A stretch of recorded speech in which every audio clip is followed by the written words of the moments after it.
Why don't you do the introduction, Yule? You like to do them. You get them right every time. Welcome, everyone, to Sci-Fi and Fantasy Read-Along. My name is Yule. And I'm DM Phil. I'm ATN. And we are reading Shadows Linger. We're going to be doing chapters 10 through 13. Yep. Looking forward to it. Yeah, I am too. These are good chapters. Right. I think this is going to be just a great book all around. There hasn't been a boring moment yet, in my opinion. Well, you've already read it, right? You both have both read this. This was a long time ago. I don't remember reading this book, but I remember little pieces of it when I get there. I remember as I go along, and certainly I comprehend a lot better this time. And which is really funny is, like, some of my assumptions that I had the first time, I made them again, and they were wrong. Do you guys remember the Black Castle? I mean, is that so obvious in this book that when you got back to it, you're like, oh, I remember all this stuff. I had forgotten about the Black Castle entirely. Yeah, I don't remember. Wow. I remember it as I'm reading, and it's, you know, when you read along and you come across a cool part, you're like, oh yeah, I remember that. Yeah. But you know, I think there's a reason that I don't remember the Black Castle, and part of that is that Glen Cook doesn't spend a lot of time describing the environment. Like, there's a scene in one of the chapters coming up where they're driving the cart up to the Black Castle, and Shed is looking around and he doesn't recognize where he is. And I don't recognize where we are either, because we've never seen it before. It's never been described before. And when he does describe, like, the neighborhood that he's driving through, it's very, very brief. One sentence to explain where we are and what it looks like. And it doesn't stick in my head because I don't see it in my head. It's not very elaborate or descriptive. We were just previously talking about it. It's like less is more, but in this case, less is not more. He spends a great amount of time with the people. So you get to know the people. He describes their actions really, really well. Their dialogue tells you a lot about who they are and what they're doing.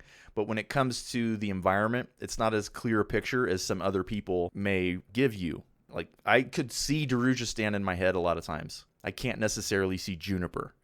There's another scene where Shed was following Asa. Cook lets you know the city's really crowded and Asa would never be able to detect Shed following him. I've never once had the sense that it's a bustling, crowded city. I don't know how you do that. I don't know how you make it so that we understand.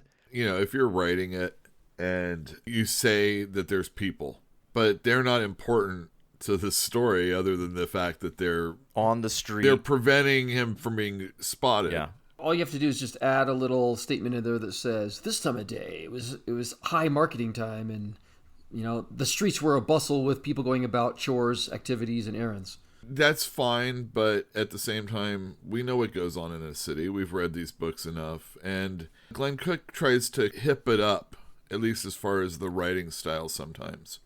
And I enjoy that because it doesn't feel so stodgy like a lot of fantasy might. Spending a lot of time describing stuff that we really don't need. Let's face it, when you're reading George R.R. Martin books, especially like the Game of Thrones stuff and whatnot. The eating scenes. Oh my God, food forever. They have a Game of Thrones cookbook now for people that were enthused by his emphasis on food. Whatever. He spends a lot of time. I can't believe people in medieval times eat that well. I mean, the elaborate food that people consume is way more elaborate than I ever consume. You got people preparing it for you. All These are day rich long. people. That's all they do. All day long. That's their only job. They're the scullery maids and the cooks, you know? Like, haven't you seen Downton Abbey? No. This is somebody's job. All day long. That's all they do is they sit in the kitchens and make every meal for these people. The British popular archaeology show called Time Team was recently uploaded officially to YouTube, and I watched a whole bunch of them. And periodically they would go and they would make a meal, a medieval meal, or a meal contemporary from the dig that they were working on. So it could be Stone Age, Iron Age, Bronze Age, what have you. And everybody's always surprised at how good the food is. All right, well, enough about food, enough about George Martin. Why don't we get started with, last little announcement. We're going to be doing the same thing with these 4 chapters that we did in the previous episode, where we do both Black Company chapters, and then we're going to do both Juniper chapters. So I think the layout is we'll do chapters 10 and 12, and then we'll do chapters 11 and 13, because it flows better. Is that what you're thinking? It will make better sense to the listener, yeah. All right. Tally turnaround.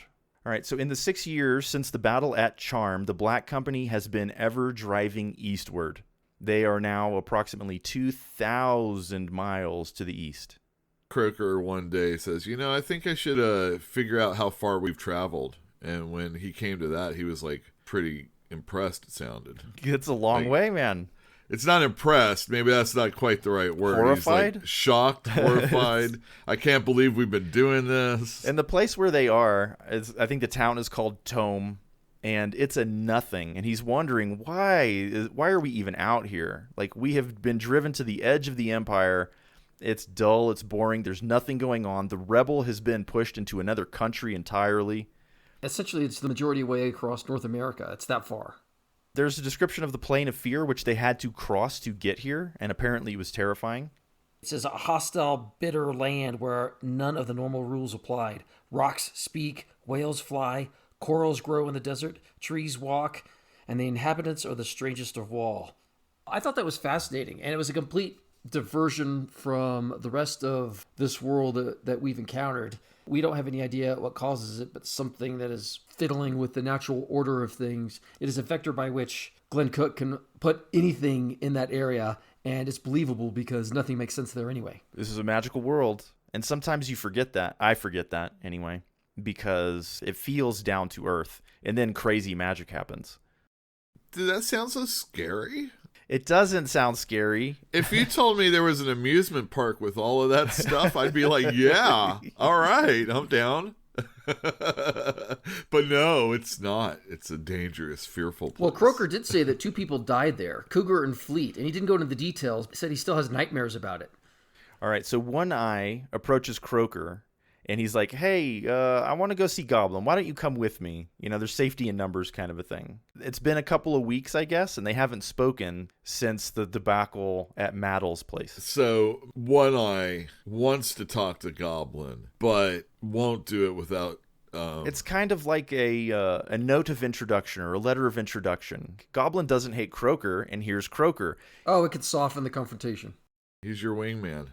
Well, One Eye apologizes to Goblin. Silent, who was there playing, was it Mumbledy Pegs? Yep. With Goblin, signs to Croaker, hey, let's let them have a little privacy. They're prideful creatures. So Silent and Croaker go outside.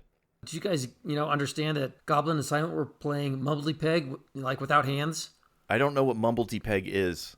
There's a couple of versions, but you throw daggers at each other's feet, or you throw them at a little peg, and you try to get as close as you can without hitting it, or unless you were hitting the peg, in which case you need to hit the peg. But they're doing it hands-free, so I guess they're just using magic to throw knives at each other. That makes a lot more sense now. All right, so they're throwing daggers.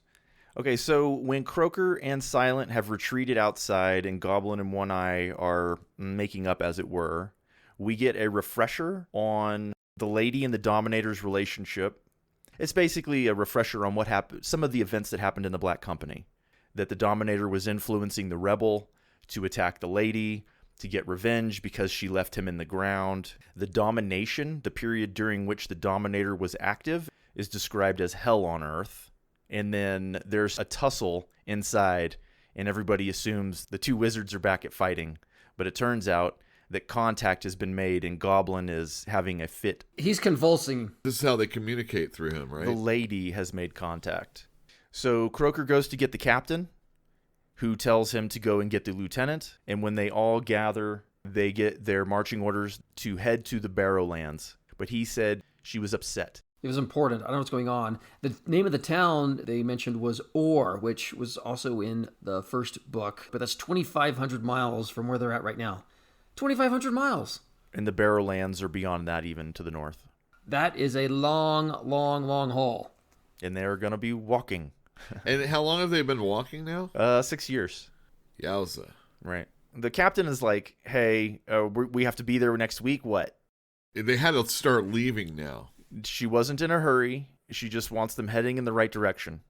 It's like just to get them going, it sounds like, or get them doing something. It's been made clear to us that the Rebel is no longer a threat in this region. There's no reason to have the Black Company out here. So turn them around, right? Get them heading into a direction where they can be useful. Ugh. Yeah, I think Croaker said that they were cursed by their own competence. Yeah, that was a great way to put it. Yeah, we do the hard jobs better than anybody. So they get used all the time.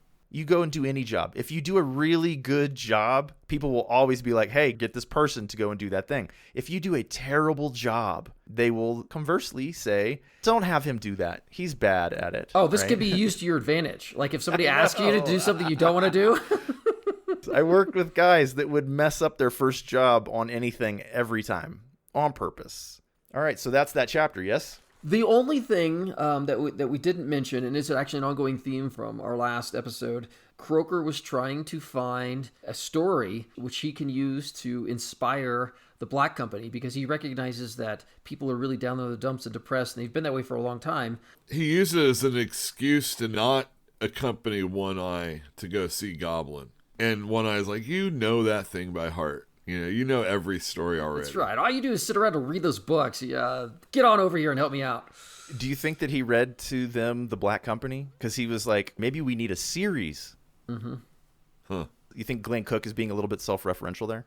Oh, I didn't think about that. To get them inspired? I mean, The Black Company is a very awesome series of books. And if you think about it, Croaker is the author of The Black Company. So we're enjoying the series that he's telling, and maybe the Black Company would enjoy hearing about themselves that way too. So I'm getting a different sense for Shadows Linger versus the Black Company, the first book. In this particular sense, I think Croaker has kind of a toned down... His role, you mean, as narrator? Yeah, exactly. Like in book one, it was much more obvious that he was the narrator because he gives a lot of his own opinions. I don't see that when it comes to the chapters where we're with Croaker. But obviously we're spending chapters completely away from Croaker also. And in those chapters, the protagonist is Raven or Shed, or I think it's Shed, actually. It's Shed, yeah. The Black Company have been marching for 146 days, and they have arrived in the city of Frost.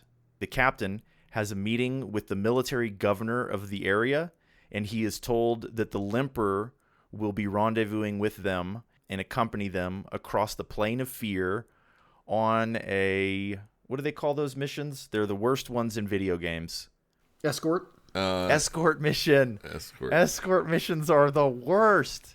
And that's what they're doing. They're going to escort a caravan across the Plain of Fear. I did want to point out, because it sticks in my craw a little bit, I guess Croaker claims that a company in good fit condition can move 50 or even 100 miles in a day.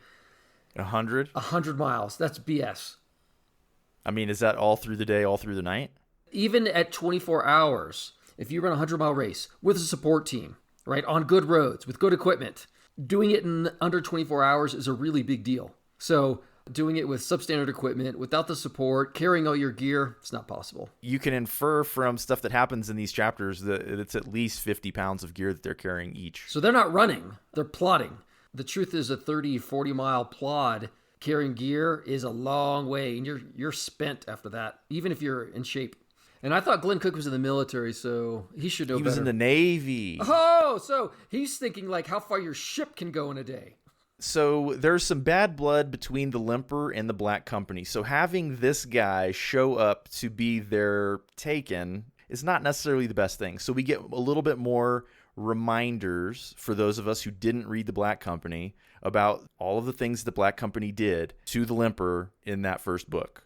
I appreciate that too, because let's just say you picked this book up and you never read the first one. You're pretty much clued in on what happened in the last book. It was done very, very well. He does it in these chapters, the Black Company chapters, and it happens a couple of times. Like you said, if you didn't read the books, it's great. But even if you did read the books, it's kind of nice also because my memory is slightly refreshened. Yeah. And I don't have to go back and read that entire book to get this information that's pretty crucial. Right. Or at least it feels crucial. It's good backstory. It helps you to understand. Also, in a series where you're not sure if you're going to see all the characters going forward, when they do show up, you know that they have history with each other. Oh, I don't remember exactly what happened with the Limper, but I remember that dude was pretty pissed at the Black Company, if I remember correctly. I think Croaker says that they did him wrong several times. Is he the guy that comes in and it's like thumping, boom, boom, boom, and he's like this big hulking menace? No, he's not big. He's a small man, but he had a ruined leg, and so he limped everywhere. And they buried him alive in the basement of a torture chamber, maybe in the City of Ore. I don't remember. Since this is Croker's reminiscence, and we were in a meeting, we kind of get jarred out of it by the captain yelling at Croker. He's like, "Are you not paying attention?" He wasn't paying attention. Could you please repeat yourself, Captain? I don't know what you said. That's how I was in school all the time. I made some of my teachers extraordinarily mad by asking them to repeat themselves. Yeah. It's a nice little trick, in my opinion, because they call on you. You weren't paying attention. You'd be like, "I'm sorry. Could you repeat that?" They hated it, but they, it was so politely asked. Anyway, all right. So 10 men are going to be taken to the Barrowlands. Whisper and Feather are going to go there as well. And among those 10, I think it's Elmo, Kingpin, and some unnamed people plus Croker. Those are the marching orders. And Whisper arrives to ferry them before the Limper ever arrives. So we don't get to see the Limper. Oh. But Whisper seemed like a really normal person. She was engaging. She was polite. Yeah, and they had wronged her too, if you remember. They're the ones that captured her. Yes, and we're reminded about that also. We don't get the details other than Croker claims that when he sees her that he captured her and Raven had captured the Limper. And that's when she winks at him. So he was there when she was taken, right? She wasn't a taken initially. No, she was a general who rivaled the White Rose. She had suborned the Limper, and the lady knew about it. So they set an ambush, and then the lady showed up and performed the rite of taking on Whisper. And that was the first person that had been taken in a very, very long time. At some point in time in this chapter, I think we get the idea that only one of the original 10 taken is still alive, and that's the Limper. Yeah, I think They're that's all true. dead. Yeah. And the lady has replenished her stock of taken with Whisper, Feather, and Journey. Whisper is there to ferry them. She eyes Croker, and Croker thinks that she recognizes him. She remembers that he was responsible for capturing her before she was taken. And then she winks at him, and they go, like straight up. He gets hit in the bottom by the carpet that they're riding on. But they cross the plane of fear first. I thought that was cool. And you're introduced to the wind whales for the first time. And the mantas. And on top of them, they're like, I guess, flying remoras of the type. They're like giant turquoise manta rays that will like jump off of the whales and like dive bomb. So these wind whales, they can rise, over a mile higher than any human can. They said a human being will pass out from lack of oxygen, but the wind whales can rise even a mile higher than that. A stable platform from which the mantas could attack. Whisper, fried a few of them, the ones that came too close that were going to threaten them. She had to let go control of the carpet to do so, though. Oh, that's right. They're in absolute free fall while she is defending them against the mantas. Can you imagine being on that carpet, which essentially is like a big bed, but it's rigid? And then it just starts to fall. I could just imagine just like going into this flat spin, and she's just like spinning in circles and like blasting these mantas. Zap, zap, zap. Yep. And then she gets control, and they continue on their way. Oh, but come on, think about everybody else who's on there. I guess there's only 3 people, like Kingpin, Elmo, Kingpin, and Croker. Yeah. Oh man, they got to be just like peeing their pants when they start diving out of control. Oh yeah, if you already had to go, because like she said, it's a long flight. Well, Croker says that the rule for crossing the plane of fear is that you don't hit first, because if you do so, all of the local denizens will attack you. That sounds like on some level there's a hive mind for all the flora and fauna. It sounds like a video game, is what it sounds like. Oh, right. They have pheromones, and when you shoot one. Yeah. All right, so they get through the plane of fear. Apparently, it doesn't take terribly long. They fly over Deal and then Or, which is that city that they'd been to before. Over time, they come over a virgin forest called the Great Forest, from which the White Rose, 400 years ago, marshaled her forces against the Dominator and won. Then they're descending into a clearing that is no longer so clear, and there's a ruined town there, which is unnamed, I think, and they land in that town. We meet the Eternal Guard. They were effective for 370 years until apathy elsewhere, like misapportioned their funds or something. And so they're not making sure everything stays in. They're making sure everybody else stays out. That's the purpose? I think the magical wards are preventing both the escape and the entry, but their job is to prevent people from tinkering with the wards and getting in, yeah. Yep. And it's been a long time. The Eternal Guard have been here for 400 years. The children and grandchildren of the originals took up arms and became guards, and their children, etc. It's a hereditary title. It makes you wonder if they've been doing this for that long and all of the Taken were imprisoned at one time or until very recently, who was paying them? Or did they just do it out of a sense of duty? He said it well. He said that apathy elsewhere. So the money was coming from elsewhere. The money dried up. And so the place has been ruined, essentially. Imagine what 400 years of overgrowth would look like. We get those descriptions very soon also. Yeah, eroded, overgrown, in disrepair. Well, it sounds like the town is being restored. It sounds like the Barrowland is going to be restored. And that's the goal here. Anyway, so 6 days later, Whisper has made 2 more trips ferrying in Goblin and 6 other Black Company members. Feather and Journey also arrive with their own guards. I think Feather shows up with a bunch of specialists and researchers who are going to start looking into the Barrowlands. I don't know why that's a good idea. And then a whole bunch of laborers as well from Orr. Now, how are they getting there? I assume they're walking. Yeah, Orr's not that far. I mean, it's far, but 200 miles. Gee, well, never mind then. Well, the lady's expecting a breakout attempt is Croker's estimation of what's going on here. And so they're bolstering the defenses. That's what's going on. That's what he thinks is going on But anyway. there's only one person left, so... Well, he's the bad one, though. Yeah, the Dominator. He's still in the ground. So we find out, again, there's more history in this chapter, just about who the Dominator is, his connection with the lady. We get the stuff about Bowmans in this chapter. I don't remember getting anything about the... Oh, it's Bowmans. That's what it is. How they were released. Yeah, and I think that's a good thing to mention. Sorry, wrong history. Some weeks are going by as the Black Company is slowly making their way here. Croker, Whisper, Feather, Journey, Goblin, and the rest have all kind of settled in. Croker is spending this time reviewing the records of the Eternal Guard. He's very interested in the period of time during which Bowmans was here, the contemporary period for that. I think there's some really descriptive and artful murals that the previous guards had painted along the walls over the generations. It's almost like a time lapse. You get a very interesting, like, this is what it looked like when it was pristine and just made. You get to see it now as well. And you get to see it during Bowman's time. So one little question here. It says, the last was a dragon curled around the great barrow, its tail in its mouth. And then it said, a later painting by an eyewitness shows the dragon belching fire on the countryside, the night of the lady's resurrection. Bowmans is walking into the fire. So when the lady was released... Bowmans was consumed by the fire, consumed by her. I don't know. I assume so. I'm confused. Is the dragon, is it symbolic of something, or was there actually a dragon there? I'm going to assume there was an actual dragon, but it's not there anymore. So it wasn't just some like artful earthen berm around the mounds as a barrier. It was an actual dragon? I mean, we haven't seen a dragon in this world yet, but I don't see why there couldn't be. There's flying whales, for crying out loud. And you're right. It's like a month and a half there. Yeah. No, they spend some serious time, 6 weeks or something. So during his research on the period of time during which Bowmans was active, we find out that Bowmans was there for 40 years in disguise as an antique digger. So basically an antique dealer.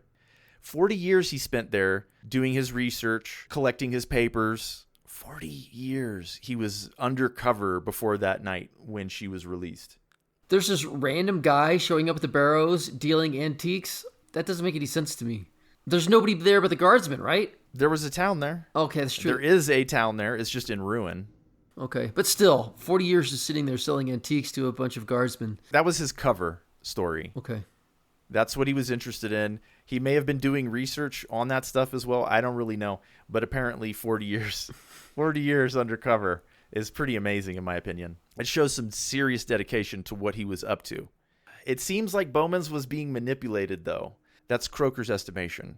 That maybe Bowmans didn't release the lady. Maybe he was manipulated by the resurrectionists who wanted to release the Dominator, and also being manipulated by the lady. He said at one point that his accident was their premeditated event. Yeah. His wife survived, and her account at the time was that Bowmans was on his way to prevent the ladies being released, that he had her true name, but obviously that didn't happen. Back onto the papers, it said Bowmans' wife claims the lady's true name was encoded in papers her husband possessed. Papers that vanished, papers that Croker recovered decades later and that Raven snatched. Yeah, I remember that scene. Yeah. That was in the clearing, right? And he like snatched it up before he left. I think they came back for him, but yeah. And at the very end, during the Battle of Charm, he rediscovered those papers because Soulcatcher had never turned them over to the lady and was using them to her advantage as well. So who has them now? Are they still with Raven? He assumes that Raven still has them, that he thinks that there's an advantage to be had in them. And I would say if you've got the lady's true name encoded in those papers, that is true. You have an advantage. And remember what he's up to. He is fostering the White Rose. And yes, Bowman's papers went missing that very night. So think about what that means. Somebody knew well enough to secret those papers, take them away, and keep them out of the hands of the lady. Well, they were originally found by Whisper. They were in Whisper's possession. But think about how they got there. It may have been Bowman's wife knew well enough, it's like, get these papers out of here. And they did that very night. All right, so time goes by. They all settle in. Feather and Whisper, Croker says, are very approachable, which is different from the previous Taken. And this is when we find out that all of the previous Taken, except for the Limper, are dead. They destroyed each other at the Battle of Charm, as I recall. Like Bone Gnasher and Stormbringer, whatever, Stormbringer. They fought to the death. There was a whole bunch of them died during that battle. One of them died by crashing into the keep. Remember that? Yeah, that was the little kid, the Howler. Mm. All right, so sometime later, something is discovered. I think he says it was in the 5th week. Something was discovered that got the Taken very excited. They started ferrying in more of the Black Company, who are now only 500 miles away.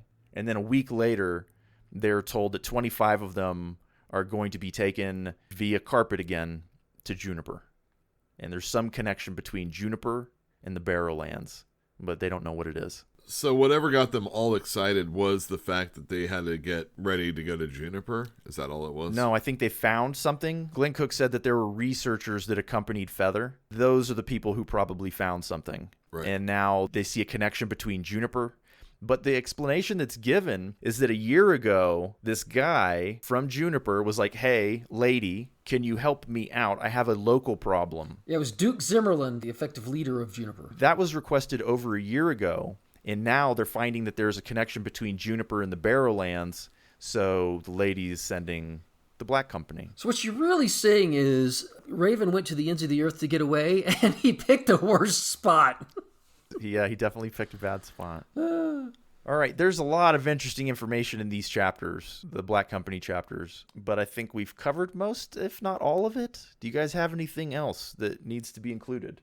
The captain and his people are going to be staying in Ore. They're going to get to rest. And then they're going to get their orders to go to Juniper, which is BFE. It's probably equidistant on the west side of the world compared to where they just came from in the east. And Croker is all very happy that he'll at least be in Juniper when the captain gets those marching orders. He doesn't have to hear how outraged he will be. I gotta say, like, if the Black Company is stationed in the Barrowlands and the Dominator gets out, what are they gonna do? What can they do? I don't know. Probably nothing, and the lady knows that. That's her fight, though.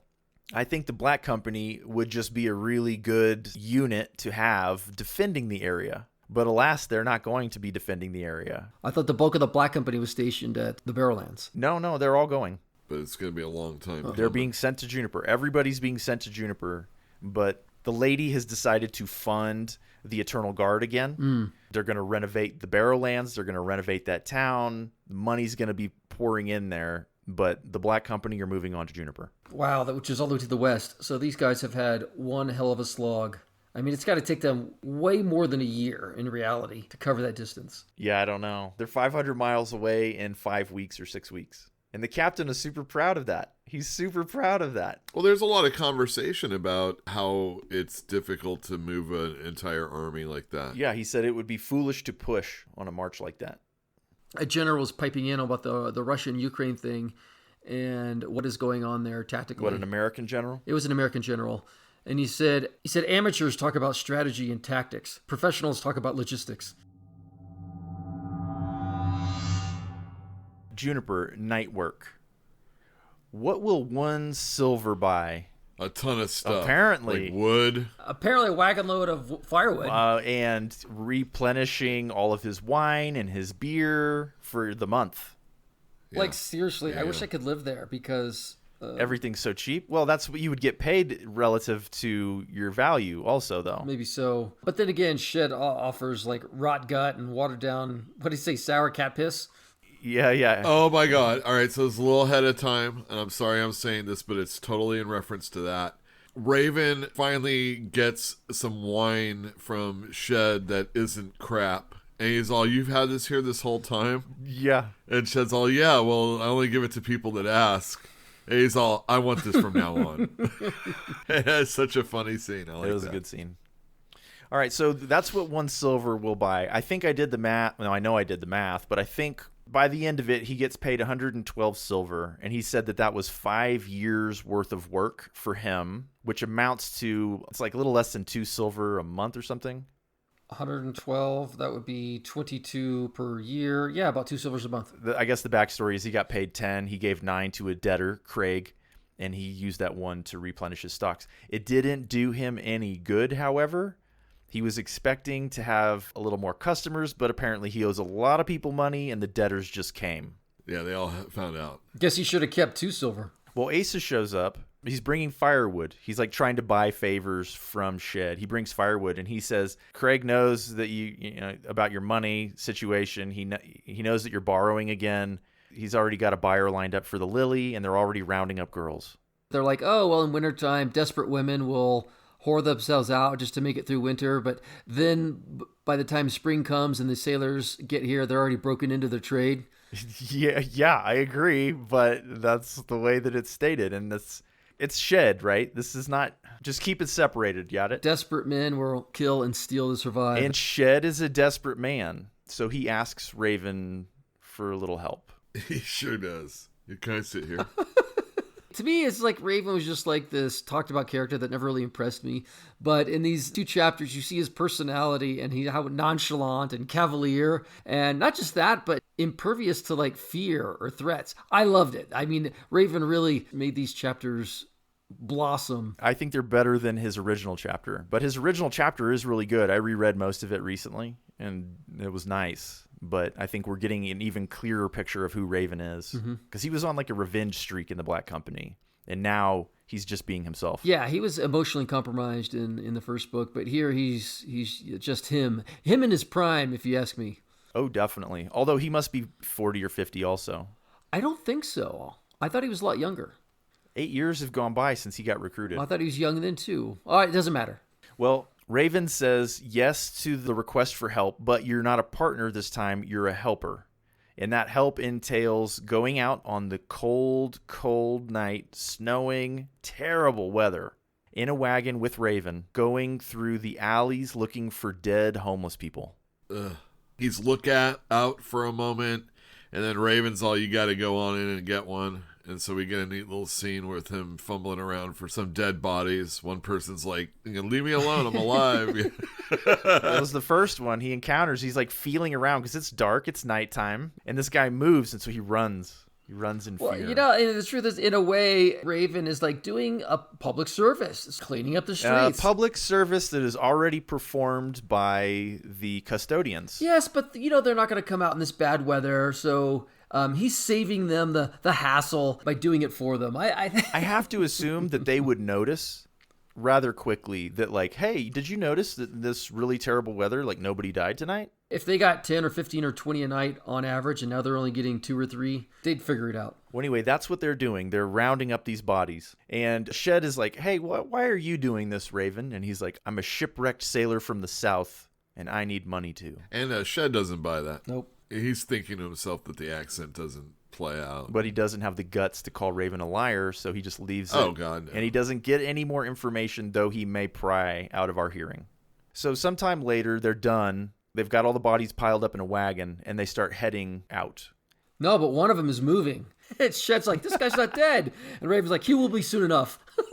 He would have died regardless, right? So they travel for an hour, and I guess Shed is kind of deep in thought, so he doesn't recognize where he is the next time he looks up. This is the scene that I was talking about, where they're on the way to the Black Castle. He recognizes the environs after a brief period of time, but he doesn't spend a lot of time in the higher parts of the city, and that's what they're driving through right now. They're driving through, like, really nice neighborhoods.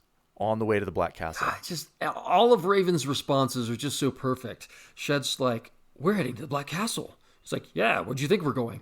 People live there? Yeah, what's your problem? It's just like nonchalant. Like, everybody is terrified of this thing. And he just figures out, he's like, oh, let's go do business with those mysterious people in the Black Castle that everybody's afraid of. Let's do that. So at the Black Castle, it's given a little bit of a description. He said that the shape is resolved into battlements, spires, and towers. So it's like a castle, but it's dark. And when they arrive at the gate, Raven jumps down, knocks on the gate, and the door immediately swings open, or the gate immediately swings open. It didn't seem like there was anybody there to open it, but maybe that's just me. They drive the wagon in. They go under this big arch that's got one lantern lighting the only light. And they start dragging the bodies out and throwing them onto slabs in the courtyard. And then out comes a dark shape. The shadowy shape was tall, thin, clad in loose black pantaloons and a hooded shirt. A face all of sharp angles and shadows, lustrous olive cold, with a pair of softly luminous eyes. That sounds not human. Why? What about that sounded not human? Luminous eyes. Okay, but if there's one light source in the area, like look at photographs of people, and their eyes always have light coming out of them, right? Because they reflect. Off the back of the... No, just your cornea is reflective. It's nighttime. There's one light. Maybe he's not human, but otherwise didn't sound inhuman to me. Well, also very clothed. It said a hooded shirt. In loose black pantaloons? Okay. So he's a pirate? So no, I was thinking more of a, it's kind of like an Undertaker, though, or something. He sounded Sicilian to me, with that olive skin and the sharp nose and all that. That's what he sounded like. Interesting. I didn't put anything like that No into real it. world analog for you? Well, that's who comes out to do business with Raven, and they barter over the price of the bodies on those stone slabs. They barter. Raven's like, no, I want 30 for that guy. How do you get into this line of work? I have no idea. I asked the same question. I have no idea. How do you make that contact? I mean, just like you just go up there one day and like, hey, I'm looking for work. Oh, okay. Well, we need bodies. Bring them by. Okay, so he got 40 silver for the youth, and then he got 90 for the guy who wasn't dead yet. And everybody else, I think, got 30. So they end up with 227 silver, of which Shed gets 5. Raven reminds him, now, tonight you were a helper, not a partner. Last time you provided the body. This time you're just helping me gather them. So as they're leaving, we get another little description of the dark, glassy, jointless stone, and Shed can see into the walls. He saw bones, fragments of bones, bodies, pieces of bodies, all suspended as if floating in the night. I kind of figured out what I thought was going on. What do you think is going on here? In the opening episode that we did, they talk about how the castle seems to be growing. Yeah.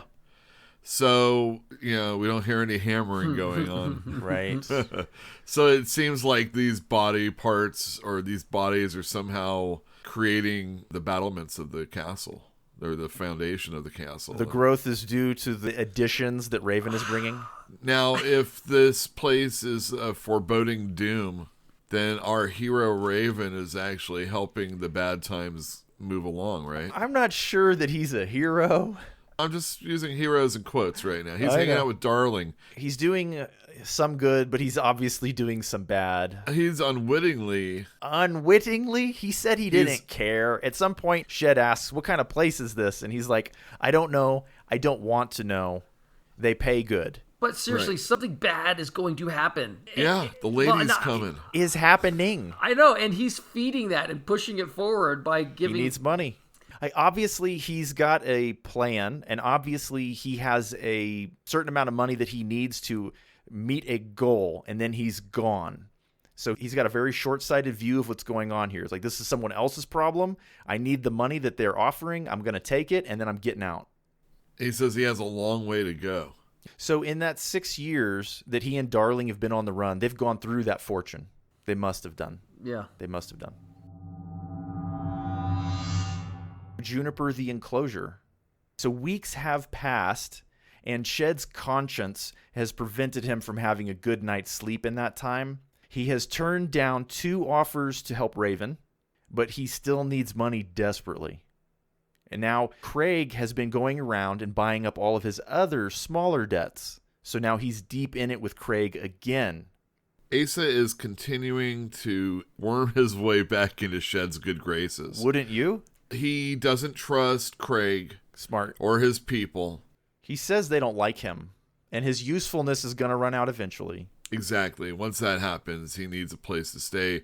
He kind of is bartering with Shed in the beginning of this chapter, saying that if something bad happens, I need to kind of hole up in a place. I kind of am hoping that bringing you all this quality wood would make that be the case. And he has money, and Shed's like, well, where'd you get that money? And it's kind of like you were saying, Atian, in the last show. Shed is trying to get information from Asa, and Asa's smart enough not to give it away. And Shed's kind of rude about it to Asa. Like, the only person that he can kind of lord his power over is that person. But Asa turns it around on him and says, I'll show you mine if you show me yours. Exactly. Exactly. Yeah. Asa also admits one of his jobs for Craig is to watch Raven and keep an eye on him. And Shed ruminates over Raven. He's just like, I don't understand Raven. Why is he not afraid of Craig? And in Shed's world, who's afraid of pretty much everything, Yeah, he's a coward. it's mind-boggling that anybody would be unperturbed by Craig at all. Well, you know, in Raven's world, I mean, Craig's like small time. He's this petty little thug who can't... whose biggest heavy hitters don't even bother Raven at all. They haven't made a mark. If I was Craig, I would just let this one slide because... He can't, though, because he's threatened Raven publicly. He's made the attempts, and they're not working out. And now he has to kill Raven, or he will look weak. plus he's losing guys. Yeah, he's going to die. I'm pretty sure he's dead. Yeah, but the funny part is, like, Raven doesn't even care about Craig whatsoever. It's just whenever Craig sends a couple of guys his way, he just kills them and goes on. He kills them and takes them up to the Black Castle. Oh, yeah, that's a resource. That's like a payday. It's like Craig is paying him. All right, so Asa leaves, having that little disagreement with Shed, and immediately Raven shows up and he says, hey, I got a great idea. You should follow him sometime and find out what he's doing to get his money. So then Raven decides to go out for the day. Shed assumes that he is testing Craig's men. And then Darling watches Raven leave. And then Shed watches Darling watching Raven leave. And he is a horny old man. And she is probably around 18 years old now.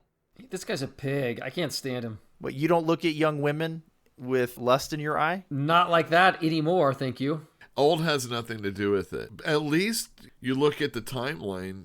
This is a woman of age, at least, you know. We kind of think that Darling is, it's little Darling from the first book, but you're right. She's not 9 anymore. 6 years has passed, you No, know. it's been 8. It's been 8 years. Oh, 8. Well, she is attractive to Shed, but he's like, with Raven involved, that's not worth the effort. It's not worth the trouble that's going to come with that. All right, so that passes, but it was mentioned, and it's mentioned twice in a row, so I mention it, right? So a morning soon after, Raven is being delivered breakfast by Shed, and he tells Shed, this is a good day. You should follow Asa today. And Shed's full of excuses. Well, I can't leave the shop, etc. So I'll have your cousin do it. This is when Darling bends over to pick something off the floor, and Shed he just can't think straight because he's watching her. He's like, she has got to wear something that covers her behind better. What I loved about this is Shed is making every excuse why he can't do this thing that Raven's telling him he needs to do. And he's like, well, go get Wally. That's what you do when you need extra help. And he's like, well, he doesn't know sign language like Darling does. And he's like, well, get Lisa over here. When you have to manage ineffectual people or people that make excuses all the time, you have to drag them kicking and screaming. And Raven does a fantastic job. It's like, I've probably done this exact same scene, I don't know, like 50 times in my career, where you need to get somebody to do something. They're supposed to do it. You have the power over them. I mean, you can't force them to do it. You literally have to give them no excuse whatsoever to turn to before they'll finally agree to it. And So he slams his hand on the table and he says, I said go! And Shed goes. yet another effective management tool. All right, so Shed following Asa. This section is really straightforward. Shed follows Asa. He's rented a wagon in the middle of winter, which is expensive, and he spends half a day gathering firewood, legitimately. And just as Shed is getting tired of watching and bored and stiff and cold, Asa changes pace. He heads uphill through the enclosure and then disappears into a hole in the ground after lighting a torch. Yeah, well, this is where it was confusing for me. So apparently it was super busy, crowded streets. Now all of a sudden they're in the wilderness. It's the enclosure. It's a walled enclosure. Shed says that it was park-like in his youth, but now it's dilapidated and overrun, much like the Barrowlands.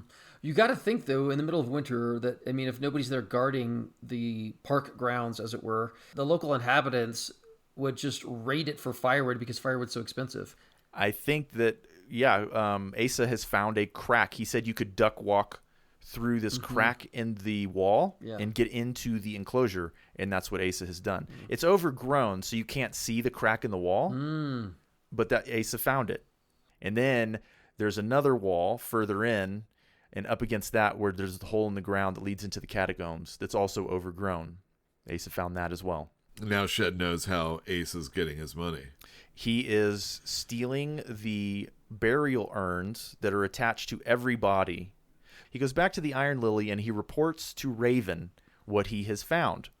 And Raven does some quick math. He's like, wait, burial urns on every body? How many bodies? And Shed's like, oh, I don't know. After all these years, probably millions. Wow.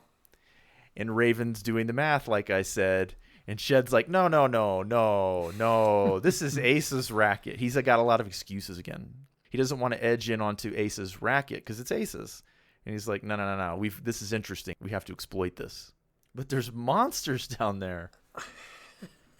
Well, Shed also thinks it's sacrilege. Not that he's highly devout, but... I think he is highly devout, actually. I think at least he's drunk the Kool-Aid. Yeah, right? Yes. Well, he believes there's monsters down there. And Raven's like, well... Yeah, describe them to me. Well, I've never... A lot of his protestation is like, it's wrong to do that. He says, think of all those stranded souls. Yeah, exactly. They have these urns that apparently have like some money in them or some coins so that on the day of passage, they can go be transported into the afterlife. Pay the ferryman. It's Karen. Yep. And Shed's like, all those souls trapped. And Raven's like, how can anybody with an ounce of brains believe that crap? Dead is dead. So I don't know. I just love this. And he's just so, matter of fact and just like not superstitious. And he just states things exactly the way they are or exactly the way he sees them. He's a pragmatist too, yeah, for sure. Pragmatist. There we go. So some more time passes now. And 3 more of Craig's men have gone missing. Craig himself has been attacked by an assailant. The big guy that we met in the earlier chapters, whose name I think is Count. Is that right? The mountain. He doesn't seem like he's going to survive, but he saved Craig's life somehow. His strength was allowed Craig to live. But anyway, Shed has finally worked up the nerve. He's asked Raven to move out because things are just getting too heavy for him. And in comes Asa asking, please hide me. Craig thinks that I snitched to Raven and they're coming for me. They get into this whole argument because, Shed doesn't want Craig coming on over here because, he's got problems also. He thinks that Craig will kill him because Craig already wants to kill Raven and he already wants to kill Asa. And if he finds them both there, why not just kill everybody? I don't know where Craig's getting all this gusto, having almost died already. Craig is probably desperate because all of his men are now dead. And he just got wounded, and he thinks that Asa tipped Raven off, and Raven's probably... we can assume that Raven's the one that did all of the killing. So that's where he's getting the gusto. He's probably scared and desperate. The only corner that Craig is in is the one he backs his own self up into. But he can't stop. He can't help it. He has to back himself into that corner. That's just his nature. He's a bully, and he doesn't know any other way. Right. He's going to get himself killed. Sorry, Craig. It's been nice knowing you. Well, Asa thinks Shed owes him, and they argue about it. And Shed's like, I don't owe you anything. He's like, I kept you in wood all winter long, Shed. And I could have told when you and Raven would go out doing the things you do. That is enough to get Raven's attention, and Raven's right there behind him with that dagger in his hand. He's like, let's go to my room. I'm not sure what motivated Raven to take this tactic, but I don't think it was fear of reprisals by any means. He's doing the math on what he needs to accomplish. He has leverage over Asa now because he knows what Asa's up to, and he took this moment to pounce because it just fell into his lap. It's perfect. Yep. So up in Raven's room, we don't see it happen. We can infer. He's got the knife in his hand and he's, making threats. But I will have you notice that it's not until they threaten Asa with the custodians that he gives his information. So he's drunk the Kool-Aid too. They've got a torturer there that apparently do. can make a rock sing. Yes. Later on, with a pair of wagons now, we've got Asa, Shed, and Raven. And they basically repeat the same process. They head out to the near to the enclosure. They park the wagons. And after a couple of murders, they're unobserved. And they go into the enclosure. Yeah, it was 2 more of Craig's men. And they were legitimately getting firewood, and they see 2 of Craig's men hiding in the bushes or something, spying on them. Raven walks off, and Shed and Asa go get more firewood. When they come back, there's like blood coming out of the back of the wagon. They get down into the catacombs. It's kind of like natural caves meets catacombs. They're in the older parts, and there's bones everywhere. And there's skulls pegged to the walls with each one has an urn. And it's a little bit of an eye-opener for Shed because he sees that the custodians don't treat all of the dead equally. And, obviously the bones are just scattered. So, there's not as much respect towards the dead as maybe is claimed. Less and less people, as time goes on, respect the practice. That belief is still there, that there's monsters down there, that, you need gold to get on the ferry, all that stuff. And here we're seeing, we'll just throw these bones in here.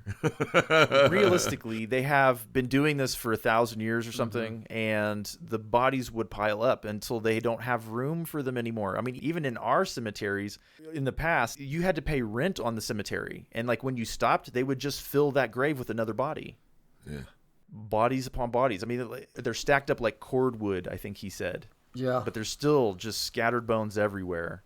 And Raven's disappointed in the urns. Some of the wealthier folks that have been interred here could afford being mummified, and the quality of their bodies is significantly higher. So Raven's like, oh, well, let's just focus on the mummified ones for the payoff.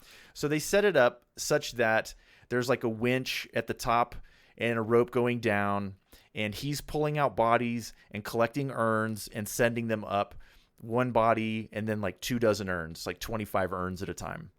Asa is horrified when he sees that they're stealing the bodies. He's like, what are you doing, Shed? We can't participate in this. This is terrible. He's robbing the graves, but the bodies are sacred objects, I'll remind you. Even though he's damning them to all those stranded souls. Earth, I guess, or whatever. Yeah. I think it's hilarious because Raven isn't part of their religion or culture, so he has no regard for their beliefs whatsoever. He's just looking for a payday. And these guys are cowards, and so he just bullies and conscripts them into basically earning him tons of money. He's just like Craig. He's going to Craig him up in the end. Yeah. That's for sure. Shed inspects himself during this scene. He already has lost his compunction. He doesn't care. He'd rather have the money. When he began in the 11th chapter, Shed, he was already kind of hoping that someone would keel over in his establishment. He's desperate. He needs money. He goes and he picks up dead bodies off the ground. Yeah. And now he's looking at people they might be a dead body tomorrow. Yeah, their paychecks. And that can make me money. He was not proud of that, but and he's human. And now he's gone to the Black Castle. Yep. And now he's going to be going again. Right. They're ready to leave, and Raven said, no, we've got 16. He's like, I figure we can get 30 on the wagons. 30 dead bodies. Oh, my God. Raven goes with Asa, and Shed pulls on the rope, because I think Asa's too small to pull the rope by himself. At some point, Shed is daydreaming between tasks, and he hears a tussle and some screaming, and they got attacked in the catacombs. They did. And Asa's out cold. Raven has killed whatever it was that was down there, but there was something down there, so the monster story is at least partially true. Shed was freaking out, and he's like, well, we got to get out of here. And he's like, why? There was something down there. I killed it. Let's keep working. Yeah, he's a pragmatist. He's not afraid. In for a penny, in for a pound. They're already here. Loaded up and heading back to the Black Castle, Shed is like, what are we going to do about Asa? Do we off him and sell him because live bodies are worth way more than dead bodies? He's like, what do you think we're going to do with him? He's not that hurt. He'll pull through. Raven's like, all right, that's your call. You know he can't keep his mouth shut, right? It's a repeat of what we've already seen. They've got the bodies out on the slabs. The shadowy figure comes out again. And despite virulent protests, he will not pay more than 10 silver for the mummies. But he is willing to pay a little more for Asa and the 3 recently deceased men who work for Craig. Well, Raven took 60% for himself. He did, but he said, this is my partner. He may come alone. And the shadowy figure gives a pendant, a silver pendant of 2 entwined serpents to Shed. Like a caduceus? What? I don't see why that would be true, but yeah, that's what it sounded like. Raven tells Shed that this is your safe passage when you come up here alone. So he kept his word. He had told Shed that he was going to hand it off to him.